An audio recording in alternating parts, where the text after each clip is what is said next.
ಇಂದೇ ಡೌನ್ಲೋಡ್ ಮಾಡಿ ಮತ್ತು ನಿಮ್ಮ ನೆಚ್ಚಿನ ಶೋಗಳನ್ನ ಆನಂದಿಸಿ. ಬೀಸೋ ದೊಣ್ಣೆಯಿಂದ ತಪ್ಪಿಸ್ಕೋಬೇಕು ಅಂತ ಹೀಗೇನೋ ಮಾಡಿದೆ. ಆದರೆ ಈಗ ನಿಧಿ, ನಿತ್ಯ, ನಾನು ಹೋಗ್ತಿರೋ ದಾರಿ, ಇದರಲ್ಲಿ ಮತ್ತೊಂದು ಕಷ್ಟ ಎದುರು ನಿಂತಿದೆ. ನಿತ್ಯ ಹೊಟ್ಟೆಯಲ್ಲಿ ಅಡಗಿರೋ ಸತ್ಯ ಯಾರಿಗೂ ಗೊತ್ತಿಲ್ಲ ತಾತ.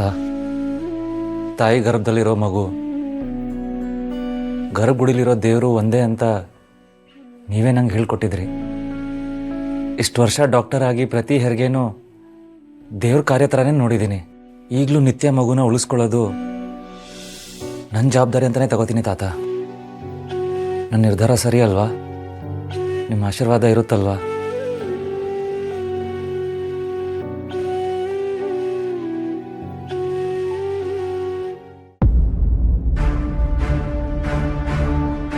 ಪುಟ್ಟಿ,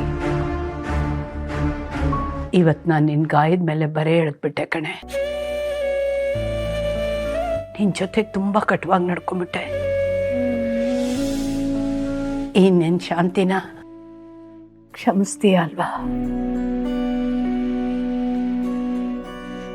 ಶಾಂತಿ, ನಿಂದೇನು ತಪ್ಪಿದೆ ಇದರಲ್ಲಿ?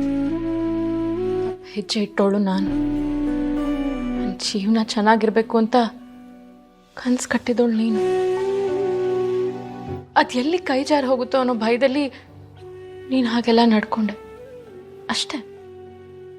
ಅದರಲ್ಲಿ ನಿನ್ನ ತಪ್ಪೇನೂ ಇಲ್ಲ. ನೋಡ್ಕಂದ, ಹರಿದು ಹೋಗಿದ್ದ ಹಳೆ ನೀರಿನ ಬಗ್ಗೆ ನಾವು ಯೋಚನೆ ಮಾಡಲೇಬಾರ್ದು. ತೇಜಸ್ಗೆ ನಿನ್ನ ಜೊತೆ ಬದುಕೋ ಋಣನೇ ಇರಲಿಲ್ಲ, ಅದಕ್ಕೆ ಹೊರಟೋದ.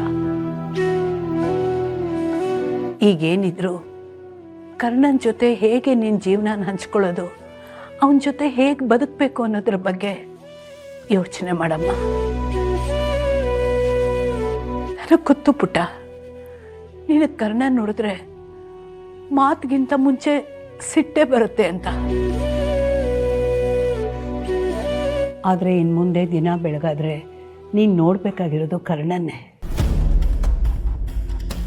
ಈಗೇನಿದ್ರು ನಿನ್ನ ಸುಖ ದುಃಖ ಹಂಚ್ಕೊಳ್ಳೋಕ್ಕೆ ಕೈ ಅಳತೆ ದೂರದಲ್ಲಿ ಸಿಗೋದು ಕರ್ಣ ಒಬ್ಬನೇ ಅಲ್ವಾ? ಇದೆಲ್ಲದಕ್ಕಿಂತ ಹೆಚ್ಚಾಗಿ ಅವನು ಹುಟ್ಟಿನಿಂದ ಮಾತ್ರ ಮನುಷ್ಯ ಅಲ್ಲ, ಮನುಷ್ಯತ್ವದಿಂದಾನೇ ಮನುಷ್ಯ, ಮನಸ್ಸಿನಿಂದ ಕೂಡ ತುಂಬ ದೊಡ್ಡ ಮನುಷ್ಯ.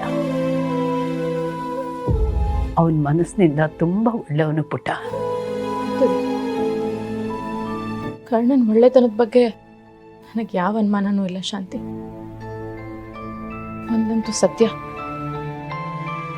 ಇನ್ಯಾವತ್ತೂ ನನ್ನಿಂದ, ನನ್ನ ಸಿಟ್ಟಿಂದ ಕರ್ಣನ್ ಜೀವನ ಹಾಳಾಗೋದಕ್ಕೆ ನಾನು ಅವಕಾಶ ಮಾಡಿಕೊಡಲ್ಲ. ಹಾಗೆ ನಾನು ಯಾವತ್ತೂ ನಡ್ಕೊಳಲ್ಲ ಶಾಂತಿ.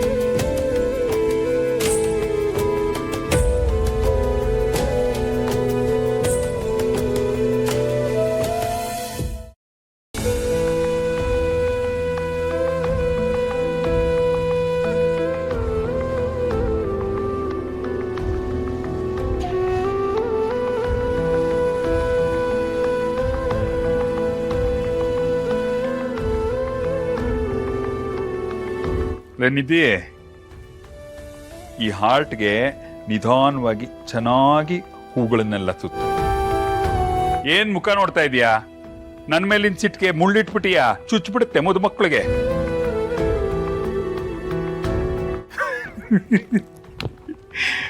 ರಾಧಿಕಾ ರಾಣಿ, ನಿಗೊಂದು ಜೋಕ್ ಹೇಳ. ನಾವು ಹೂ ಮೇಲೆ ಮಲಗಿದ್ರೆ ಅದು ಮೊದಲ ರಾತ್ರಿ, ನಮ್ಮ ಮೇಲೆ ಹೂವಿದ್ರೆ ಅದೇ ಕೊನೆ ರಾತ್ರಿ. ನಿಂಗೆ ಗೊತ್ತಿತ್ತಾ ಜೋಕು? ನಿಂಗೆ ಗೊತ್ತಿತ್ತೇನೆ?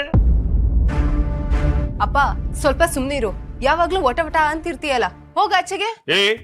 ನೀನ್ ನನ್ಗೆ ಹೇಳೋದು? ತೆಪ್ಪಗಿದ್ದವನ್ನ ಕರ್ಕೊಂಬಂದೋಳು ನೀನೆ. ನಿನ್ಗಾಗದೆ ಇದ್ರೆ ನೀನ್ ಹೋಗು, ಇವಳು ಮಾಡ್ತಾಳೆ. ಆ ತಿಪ್ಪೆಲ್ ಬಿದ್ದವನ್ಗೊಂದು ಮದುವೆ, ಆ ಮದುವೆಗೆ ಒಂದು ಸಂಭ್ರಮ, ಆ ಸಂಭ್ರಮದಲ್ಲಿ ಒಂದು ಫಸ್ಟ್ ನೈಟು, ಆ ಫಸ್ಟ್ ನೈಟಲ್ಲಿ ನಾವೊಂದು ಡೆಕೋರೇಷನ್. ಇದ್ರ ಮೇಲೆ ನಿನ್ನ ಹತ್ರ ನಾನು ಅನ್ನಿಸ್ಕೋಬೇಕು.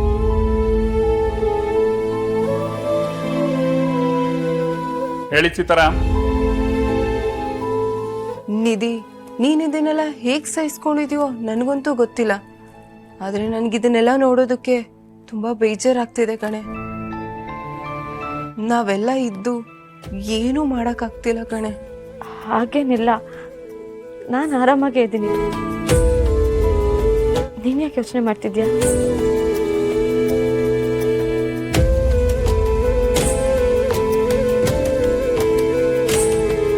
ಒಂದು ನಿಮಿಷ ಬಂದೆ. ನಿಧಿ, ಏ ನಿಧಿ ನಿಂತ್ಕೊಳ್ಳೆ, ಒಂದು ನಿಮಿಷ ಆಮೇಲೆ ಮಾಡ್ತೀನಿ. ಅವಳೆಲ್ಲಿ ಹೋದ್ಲೆ? ನಿನ್ಗೆ ಯಾಕಪ್ಪ, ಸುಮ್ಮನೆ ಇರು. ನೀನೇನೆ ಹಿಂಗಾಡ್ತೀಯ ನಿಮ್ಮ ಅಮ್ಮನ ಥರ? ನಾನೇನು ಕೇಳಲೇಬಾರ್ದ? ಗಂಡ ಹೆಂಡತಿಯಾಗಿ ನೀವಿಬ್ರು ಜೊತೆಯಾಗಿ 7 ಹೆಜ್ಜೆ ಇಟ್ಟಿದ್ದೀರಾ. ಇನ್ನು ಮುಂದೆ ನೀವು ನಡಿಬೇಕಾಗಿರೋ ಹೆಜ್ಜೆಗಳು ತುಂಬ ಇದೆಯಮ್ಮ. ಹಾದಿಲಿ ಏರು ತಗ್ಗೆ ಇರಲಿ, ಕಲ್ಲು ಮುಳ್ಳುಗಳೇ ಇರಲಿ, ಯಾವತ್ತೂ ನೀನು ಅವನ ಜೊತೆಲೇ ಇರು. ನಿಮ್ಮಿಬ್ಬರ ನಡುವೆ ಬೇರೆ ಒಂದು ಜೀವ ಬರುತ್ತೆ ಅನ್ನೋದಾದರೆ ಅದು ಬರೀ ನಿಮ್ಮ ಮಕ್ಕಳಾಗಿರ್ಬೇಕೆ ಹೊರತು ಬೇರೆ ಯಾರಿಗೂ ಜಾಗ ಮಾಡಿಕೊಡ್ಬೇಡಿ.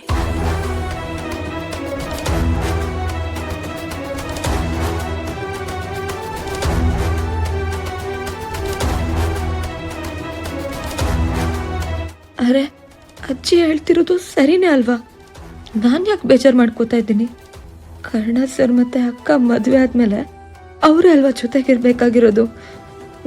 ನನಗೇನು ಕೆಲಸ ಇಲ್ಲಿ?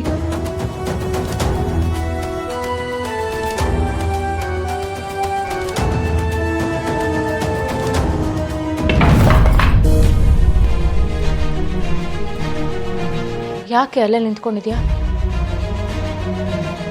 ಬಾ ಇಲ್ಲಿ. ಏನಾಯ್ತು? ಯಾಕೆ ಒಂಥರ ಇದೆಯಾ? ಏನಾಯ್ತು ಅಂತ ಹೇಳು.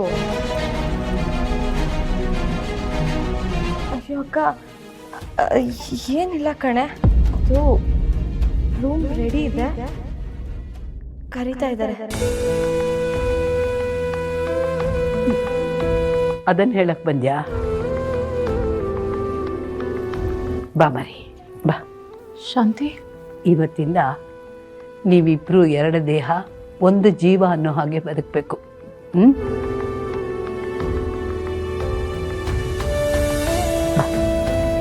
ಬಾ ಕಂದ.